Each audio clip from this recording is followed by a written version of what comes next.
টানা 28 ম্যাচ অপরাজিত।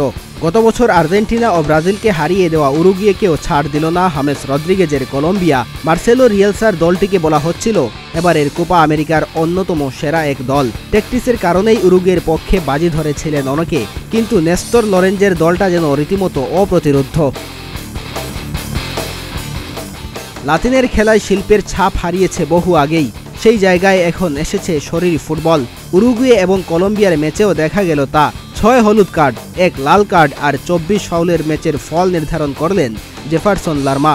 পুরো আসরে দারুণ ছন্দে থাকা এই মিডফিল্ডারের একমাত্র গোলে 2024 কোপা আমেরিকার ফাইনালে কলম্বিয়া, যেখানে তাদের প্রতিপক্ষ লিওনেল মেসির আর্জেন্টিনা।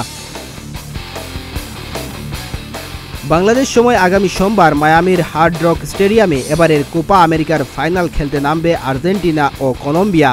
এর আগে একবারই দুই দলের দেখা হয়েছিল কোপা আমেরিকার ফাইনালে। 1991 সালের সেই ফাইনালে 2-1 গোলে জয় নিয়ে ফেরে আর্জেন্টিনা।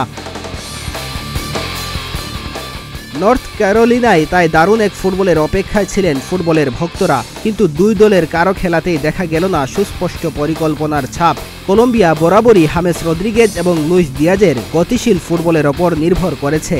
সেমির মঞ্চেও তারাই খেললেন হলুদ জার্সিতে। বিপরীতে উরুগুয়ে খেলতে চেয়েছে রিয়েলসার চিরায়ত জোনাল মার্কিং সিস্টেমে। বল প্রতিপক্ষের পায়ে থাকলেই কড়া প্রেসিং করেছে, কিন্তু সেটা প্রেসিংয়ের তুলনায় ফাউলের জন্ম দিয়েছে বেশি। 13 মিনিটে মনোজ গোলের খুব কাছে থেকে ফিরে আসেন। 28 মিনিটে আরও একবার সুযোগ পেয়েছিলেন নুনেজ।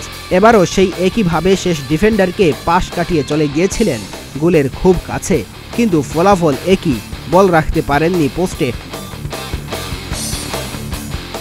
ম্যাচের 44 মিনিটে উরুগুয়ের ম্যানুয়েল ওগার্তেকে মেজাজ হারিয়ে কনুই দিয়ে ধাক্কা দেন মনোজ। দ্বিতীয় হলুদ কার্ড হজম করে মাঠ ছাড়তে হয় তাকে। ফাইনাল মিস করবেন এই রাইট ব্যাক। বড় ম্যাচের আগেই তাই ধাক্কা খেতে হলো কলম্বিয়াকে।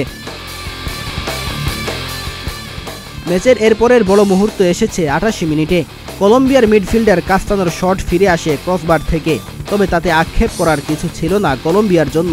ডিফেন্স শক্ত রেখেই অতিরিক্ত 7 মিনিট পার করে দেয় তারা, আর তাতেই 2001 সালের পর 23 বছরের অপেক্ষা শেষে ফাইনালের টিকিট কাটল কলম্বিয়া। ডেস্ক রিপোর্ট, প্রতিদিনের বাংলাদেশ।